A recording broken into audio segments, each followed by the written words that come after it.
Karibu tuangalie faida za jamii za karanga, yani nuts. Tunajua kwamba hizi mbegu zinagawanyika katika makundi makuu matatu. Kundi la kwanza ni jamii za legumes, yani jamii za kunde, jamii za maharage zinaingia humo ndani, hadi zukie, mangibini. Lakini kundi la pili ni jamii za nuts, yani jamii zenye mafuta, jamii za karanga. Lakini kundi la tatu ni jamii za tunaita grain and cereals, yani jamii za ngano pamoja na mbegu. Kwa hivyo leo tunataka tubase kwenye kundi moja ya jamii za karanga, yani tunaita nuts. Na katika jamii za karanga kuna faida kubwa ambazo tunaweza tukazipata tunapotumia jamii za karanga. Katika kundi hili kuna aina nyingi sana za jamii za karanga. Mfano kuna hizo almond au tundalozi, lakini kuna hizo walnut, kuna hazelnut, kuna nazi, kuna jamii za korosho. Hizo zote zinaingia humo ndani. Na tunasema kwamba kwa mfano kwa upande wa almond ili au tundalozi kwa Kiswahili, kwa wale wa Kristo wanaosoma Bible wanaweza kujua historia ya tundalozi. Tundalozi ni tunda fulani ambalo au almond ambalo lina virutubisho vingi sana ikiwemo vitamin B complex. Na pia kihistoria hata tunaposoma Biblia katika fimbo ya Haruni alipoweka fimbo yake iliota ili tunda ambalo ni almond. Kwa hivyo historia yake imetoka zamani, lakini tutakuja siku moja kuielezea kwa undani zaidi. Wazungu wanaita almond ni brain activate. Mara nyingi hizi vitu tumekuwa tukivikosa muda mrefu, lakini nashukuru kwa miaka ya hivi karibuni zimekuwa zikiingia sana nchini mwetu kwa kasi ya ajabu. Mara nyingi wenzetu wa nje ndio wanazilima huko India au bara la Asia. Na tunasema kwamba ni chakula kizuri sana cha ubongo. Unaona, mpaka wazungu wanakiita ni brain activate. Kimaana kwamba ina uwezo mkubwa sana wa kuwezesha ubongo kuweza kufanya kazi vizuri pamoja na kuwa na kumbukumbu nzuri, na pia inafaa sana kwa watoto wadogo, na inafaa mno kwa watu ambao pia wako maofisini, inafaa sana pia wanafunzi wanaosoma, kwa sababu inawawezesha au inawasaidia kurekebisha au kusaidia, ni chakula kizuri cha ubongo. Unaona, na inaweza kumfanya mtu awe na kumbukumbu kubwa sana na pia kutosahau. Kwa hivyo tuangalie kwa kifupi hizi faida za jamii za karanga na ni kwa namna gani tunaweza tukaziandaa. Faida ya kwanza tunasema it provide energy, yani inatuzalishia nguvu. Jamii za karanga kwa asilimia kubwa zina contain au zinabeba kiasi kikubwa cha vitamini, pia madini mbalimbali, pamoja na minerals mbalimbali. Kwa hivyo hivi vitu kwa pamoja tunapovitumia sisi vinatusaidia sana. Isipokuwa kuna tofauti wa maandalizi za karanga. Mfano karanga kama karanga hii tunayotumia, mara nyingi ukiandaa vibaya unaweza ukapoteza hivi vitamins na ukaviunguza, ukaviharibu. Tunasema kuna njia kuu tatu ambazo unaweza ukazitumia kuandaa jamii za nuts au jamii za karanga. Njia ya kwanza tunasema ni unaweza ukaloweka kwenye maji.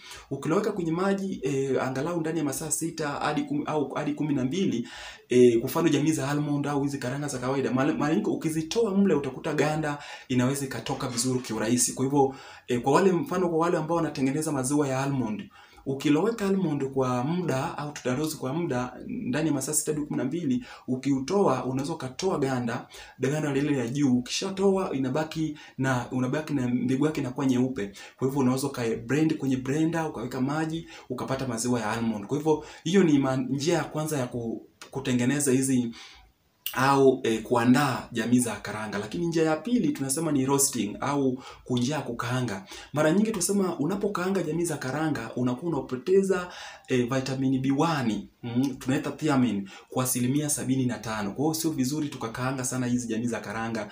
Wengi wanaziuza zilizokaangwa, lakini hazifai sana kwa afya, kwa sababu pia zinaweza zikaongeza uric acid. Unaona, ingawa karanga automatically haina tabia kuongeza uric acid kama jamii za kunde au legumes tutakuja kuangalia. Kwa hivyo unapokaanga unajilazimisha au unaunguza mafuta, mwisho wa siku inaweza kukupelekea uric acid katika mwili wako. Yani hautakuwa tofauti na yule mtu anayekula labda nyama sana, nyama nyekundu. Kwa hivyo itakuumiza kwenye system ya joints na vitu kama hivyo. Kwa hiyo sio vizuri ukakaanga. Karanga inatakiwa. Lakini njia ya tatu ni njia ya kuweka chumvi, tunaita salting. Hii njia sio nzuri kwa sababu unapohifadhi au unapoweka chumvi kwenye jamii za nuts, mara nyingi inakuwa na madhara makubwa kwa upande wa watoto na hata pia kwa watu wazima. Unaona, tunasema njia nzuri ya kuandaa karanga, tunataka tuoshe karanga zako vizuri, alafu zikaushwe vizuri kwenye jua, alafu zitumie. Na usiku situmie sana ya karanga hizi. Tumia karanga angalau mchana. Kwenye mlo wako unaweza kaweka karanga pembeni mbichi ukala. Inasaidia mambo mengi ambayo tunaenda kuangalia hapa. Kwa hiyo kwanza ni kwamba inatupa energy kwa sababu nishati, kwa sababu ina mafuta, ina madini, ina vitamin mbalimbali. Lakini faida namba 2 tunasema kwamba maandalizi yake ni nzuri au ni rahisi zaidi. Tunasema kwamba maandalizi ya jamii za nuts kama hizi za jamii za karanga mara nyingi hazihitaji maandalizi makubwa sana. Tunaweza tukazila katika uhalisia wake au asilia wake, kwamba ina maana kwamba sio lazima labda upike sana, uikaange na nini. Unaweza kula tu ukatafuna tu. Kwa hiyo ni faida mojawapo ya jamii za karanga, kwa maana tunaweza tukazitafuna bila hata kuzipika na vitu kama hivyo. Lakini faida namba 3 tunasema ni mbadala ya nyama. Ni mbadala ya nyama kwa sababu ina group kubwa sana ya vitamin B. Unaona, unapotumia karanga, hasa mafuta ya karanga, inaweza kuwa ni mbadala mzuri wa jamii za nyama, yani hizi vyakula vya nyama nyekundu. Tutakuja kuangalia meat alternative, hilo somo linakuja. Tutakuja kuangalia mbadala ya nyama. Karanga pia inaingia hasa mafuta yake, kwa sababu karanga ina protein nyingi sana. Unaona, ina protein nyingi sana, tena zaidi ya nyama. Unaona, kwa hivyo zaidi ya nyama, lakini maziwa na hata mayai. Kwa hivyo protein inayopatikana kwenye jamii za karanga ni kwa kiasi kikubwa, na nafasi ya kwanza inashikiliwa na jamii za nuts au karanga, lakini nafasi ya pili ni jamii za legumes, yani kunde, na nafasi ya 3 inashikiliwa na jamii za ngano pamoja na cereals, yani jamii za ngano pamoja na mbegu. Kwa hivyo tunapata kwa kiasi kikubwa sana, na inaweza kuwa ni mbadala ya nyama, kwa sababu ina mafuta ambayo ni mazuri sana. Kwa mfano kama hizi mafuta ya lecithins, ina choline ambayo inaunda lecithins. Kwa hiyo mafuta ambayo ni mazuri sana kwa afya, na inaweza kuwa ni mbadala ya nyama. Lakini vitamin ambavyo pia vinapatikana kwenye jamii za nuts ni zile pia ambazo zinapatikana kwenye jamii za mbegu, yani ngano na cereals. Kwa mfano kwenye jamii za nuts tunapata vitamin B1, yani tunaita thiamine. Lakini pia kwenye jamii za nuts hizi au karanga pia tunapata vitamin B2. Tunaita riboflavin. Lakini pia katika jamii za karanga pia tunapata vitamin B6. Doxine. Tunaita pyridoxines inapatikana, lakini pia tunapata vitamin E. Kwa hiyo hasa kwenye kiini au gyms, kwa sababu hizi jamii za mbegu zinagawanyika katika sehemu 3. Tutakuja kuangalia tutakapokuja kuangalia makundi 3 ya jamii za mbegu. Kwa hiyo vitamin E inapatikana humu, lakini vitamin B6, vitamin B2, vitamin B ya kwanza. Hizi vitamin vyote vina kazi yake. Kwa mfano tunasema unapokaanga jamii za karanga kama tulivyosema, unapoteza vitamin B1 kwa 75%. Unaona? Na pia unapokoboa jamii za ngano na mbegu unapoteza vitamin E kwa 80%. Unapotea. Unaona, ni kiasi kikubwa sana. Kwa hivyo tunasema kwamba hizi vitamin kila moja na kazi yake. Hivi vyote vinapatikana kwenye jamii za karanga. Hali kadhalika pia tunaweza tukazipata kwenye jamii za ngano. Unaona, na hata jamii za legumes, jamii za kunde. Kwa mfano vitamin B1 ni nzuri sana kwa ajili ya kuzalisha energy au nishati, lakini pia inasaidia sana neva za fahamu. Kwa haraka nitaenda, lakini vitamin B2 au vitamin B2 au tunaita riboflavin inasaidia sana pia, inatuongeza energy na nishati, lakini pia ni nzuri sana kwa ajili ya matatizo ya retina kwenye macho au eye cells, seli za macho kuona vizuri. Lakini vitamin B6 pia inasaidia sana kwa matatizo kwa wale wanawake tunaita pregnant women, wanawake wajawazito, inawasaidia sana kuboresha fetal development, yani kile kiumbe ndani ya kizazi. Lakini pia inasaidia sana wenye matatizo ya TB, vitamin B6. Lakini vitamin B6 pia inatupa nguvu kwa kiasi kikubwa sana. Vitamin B6 inasaidia watu wenye matatizo ya neurons. Unaona, inasaidia sana. Kwa unapokula jamii za karanga unaweza kupata tiba nzuri, na ndio maana Mungu alitupatia vitu hivi. Kwenye vitamini E inasaidia sana kuzalisha tunaita sperm and semen, yani shahawa na mbegu kwa upande wa kina baba. Lakini pia inasaidia sana ufunzaji wa vitamini A pamoja na C, tunaita ascorbic acid pamoja na vitamini C, ambao hii iligundulika mnamo mwaka 1913 ndio tulipopata vitamini A. Kwa hivyo hivi vyote vitamini E inasaidia ufunzaji wa hivi vitamin. Lakini pia tunasema kwamba vitamini E inasaidia matatizo kwa wale ambao wana matatizo ya mifupa, pia inasaidia sana. Kwa hiyo na pia inaimarisha kinga, inalisha pia cells chakula chake. Kwa hivyo hivi vitamin vyote tunavipata kwenye jamii za nuts au jamii za karanga. Kwa hivyo ndio maana tunasema kwamba ni mbadala ya vitamini B. Na pia tulivyokwisha kusema kwamba pia ina aina mafuta choline ambayo inaunda lecithin, ambayo pia ni nzuri sana kwa ajili ya ini. Lakini faida nyingine namba 4 tunasema ina madini kama madini chuma, yani iron, ina magnesium, ina phosphorus kwa kiasi kikubwa. Tunasema kwamba jamii za karanga ina madini chuma kwa kiasi kikubwa sana. Lakini pia kwenye almond inaingia humo ndani, pia ina madini ya chokaa au calcium kwa kiasi kikubwa sana.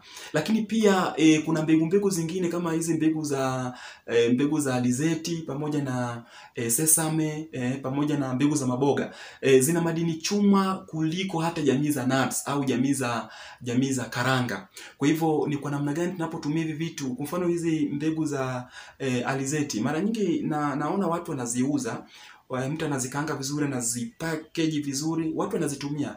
Tuzitumie kwa kasi ya ajabu, kwa sababu pia inasaidia hata prostate gland, yani tezi dume kwa kina baba. Kwa hivyo tujaribu kuvitumia. Lakini pia tunapata zinki huko kwa kiasi kikubwa sana. Kuna phosphorus na magnesium kwenye jamii za nut, jamii za karanga kwa kiasi kikubwa. Penda kula jamii za karanga. Unaona, ingawa inaweza ikaleta allergy au mzio kwa jamii kwa baadhi ya watu fulani kama watoto, lakini kama haitakuletea shida, jaribu kula jamii hizi za karanga. Kuna jamii za aina nyingi sana za karanga, huo unazitumia kwa afya. Lakini pia tunasema kwamba namba 5 tunasema pia inasaidia sana kwa upande wa cholesterol au lehemu. Unajua, tunasema jamii za karanga mara nyingi inatuzalishia mafuta ambayo ni mazuri sana. Tunaita HDL, yani high density lipoprotein, na kupunguza LDL, yani low density lipoprotein. Kwa hivyo tunapokula jamii za karanga tunapata mafuta aina haya kwa kiasi kikubwa, kwa sababu kiasi chake cha mafuta ni aina ya mono unsaturated fatty na pia poly unsaturated fatty acid. Lakini tunasema kwamba kwenye jamii za kwenye nazi, maana nazi pia ni jamii za karanga au nuts kama tulivyoona. Nazi kwa kiasi kikubwa sana yenyewe inabeba mafuta aina ya saturated fat. Kwa hiyo nazi pia inaweza kustahimili joto kali kwa sababu ina kiasi kikubwa sana cha mafuta aina ya saturated fat, yani mafuta ambayo yako katika hali ya mgando. Na ndio maana nazi mara nyingi mafuta yake yako katika hali ya mgando. Unaona, kwa hivyo kwa kiasi kikubwa sana inaingia upande wa ina mafuta aina ya saturated fat, yani mafuta ambayo yako katika hali ya mgando. Lakini pia tunasema, kwa hiyo kwa mantikio tunasema jamii za karanga kama unakula mara kwa mara ina uwezo wa kuondoa mafuta au lehemu, cholesterol, lehemu katika mwili wako na kukuacha tukua vizuri, na hivyo kutuepusha na magonjwa ya moyo kwa kiasi kikubwa. Wataalamu mara ya kwanza walikuwa nasema kwamba walikuwa nadhani kwamba jamii za karanga au hizi nuts kwamba zinaweza miaka ya nyuma sana kwamba zinaweza zikaongeza mafuta kwa kiasi kikubwa na ikaongeza uzito. Lakini miaka ya baadaye utafiti kuanzia mwaka 1960 walipogundua amino acid, waligundua kwamba kumbe mafuta yanayopatikana kwenye jamii za nuts, yani karanga, zina manufaa makubwa sana katika mwili wa binadamu. Kwa hivyo tuzitumie kwa kiasi chake. Lakini pia namba 6 tunasema kwamba kuna kitu kinaitwa obesity au unene au uzito mkubwa. Karanga haiwezi kuongeza uzito mkubwa hata siku moja. Ukiona mtu anakuambia kwamba karanga inaongeza uzito mkubwa, pengine amecombine na vitu vingine, aidha jamii za nyama au mayai na nini au jamii za wanga. Kwa hiyo sio haiwezi kaongeza obesity, haiwezi kuongeza unene. Unapotumia karanga ina uwezo wa kukuongezea mafuta mazuri ambayo tunaita ni high density lipoprotein. Unaona? Katika mwili yetu. Kwa hiyo inafaa sana. Lakini pia ina wanga, tunaenda kuangalia. Kwa mfano hapa kwenye kisukari. Kwamba ni faida nyingine kwamba jamii za nuts haiwezi ikaongeza kisukari mwilini, yani diabetes. Kwa wale wenyewe wanaosumbuliwa matatizo ya kisukari, ugonjwa wa kisukari, wanapokula karanga, kwa sababu karanga ina kiasi kidogo sana cha wanga, carbohydrate. Kimantiki hiyo ina uwezo wa kupambana na kisukari, na walio na matatizo hayo kama ugonjwa wa kisukari anaweza kula karanga. Na ndio maana wenye kisukari hata wakila almond ni safi. Almond inamfaa sana mtu mwenye ugonjwa wa kisukari kwa sababu haina wanga kwa kiasi hicho. Unaona, tofauti na mtu anayekula jamii zingine za mbegu. Kwa hiyo tutakuja kuangalia. Kwa hivyo inafaa sana kwa wale wenye kisukari kwa sababu haina wanga. Kwa hivyo hiyo ndio maana tunasema kwamba inaweza ikafaa hata kwa uzito mkubwa, haiwezi kuongezea uzito mkubwa kwa sababu haitazalisha sukari kwa kiasi kikubwa katika mwili wako pamoja na mafuta. Kwa sababu wanga the end product katika mwili wa binadamu inakuwa na mrundikano tu wa mafuta pamoja na sukari. Kwa hivyo haiwezi, inakuwa inaleta shida. Lakini kwa upande wa nut haiwezi kukuletea shida yoyote. Tunasema pia kwamba namba 8 tunasema kwamba haiongezi, they do not produce uric acid, haziongezi uric acid katika mwili wa binadamu. Unajua jamii za karanga haziwezi kaongeza sana uric acid katika mwili wa binadamu kama vile jamii za kunde zinavyofanya. Hiyo jamii za kunde zina kiasi kikubwa sana cha uric acid. Hizi jamii za maharage na nini, kwa sababu kuna sumu fulani huko pia. Unaona kama gluten hizo, phytic ya butyrate, tutakuja kuziona vizuri tutakapokuja kuongelea habari au somo kuhusiana na legumes au kunde. Kwa hivyo kunde inaweza kaongeza uric acid kwa kiasi kikubwa katika mwili wa binadamu na ikapelekea matatizo ya renal lithiasis, yani matatizo kwenye figo. Unaona, au vimawe kwenye figo. Lakini kwenye karanga haiwezi kafanya hivyo kwa sababu hazina kiwango cha uric acid. Endapo utakaanga karanga kwa kiasi kikubwa, basi utailazimisha kuwa na uric acid. Kwa hiyo inaweza kuwa ni tatizo kwa mlaji. Kwa hiyo usikaange karanga. Kuna njia 3 hizo ambazo tuliziona kule. Lakini pia tunasema kwamba kuna phytochemicals nyingi. Tulisema kwamba phytochemicals, tunapoongelea kitu phytochemicals tunasema kwamba phytochemicals iligundulika mnamo mwaka 1980. Tunaposema phytochemicals, hizi ni antioxidants. Hizi ni viuasumu mbalimbali zinazopatikana kwenye jamii za mboga na mbegu, yani jamii za matunda. Tulisema kwamba tunapoongelea mboga vegetables, tunaongelea group kubwa sana la jamii za mimea kwa ujumla. Kwa hivyo mimea yote tunaweza tukapata hizi aina za phytochemicals. Kwa hiyo hizi ni zile antioxidant au viuasumu ambazo tunazipata kwenye jamii za mboga, mbegu, matunda, mboga za majani na nini. Vyote hivyo vinatusaidia. Mfano kuna hizo lignans, kuna kuna phytosterols, kuna isoflavones. Hivyo vyote ni phytochemicals. Kwa mfano kwa upande wa jamii za nuts au jamii za karanga tunapata hizi phytosterols. Phytosterols. Tunapata phytosterol, lakini pia tunapata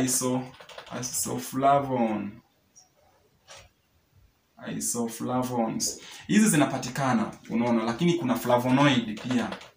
Flavonoids. Hizi pia hupatikana kwenye jamii za karanga. Kwa mfano phytosterols, hii ni mafuta ambayo ni aina ya mafuta ambayo yenyewe au tunaweza tukaifananisha na cholesterol au leemu, ambayo inapatikana kwa upande wa wanyama, lakini yenyewe inapatikana kwenye upande wa mimea. Unaona? Na hii phytosterols yenyewe inafanya kazi tofauti na ile inayopatikana kwa upande wa wanyama. Hii hapa inaenda kuzuia cholesterol au lehemu ambayo inapatikana kwenye vyakula tunavyokula ikiwemo nyama kutofyonzwa, unaona, kwenye utumbo mdogo. Kwa hivyo inaenda kuzuia lehemu isifyonzwe kwenye utumbo mdogo, small intestine. Kwa hivyo inatusaidia phytosterols. Mimi nazipenda sana hivi vitu. Lakini pia kuna isoflavones. Isoflavones ni mafuta fulani ambayo pia tunapata kwenye, ni aina mafuta ambayo tunapata inapatikana kwenye jamii za nuts.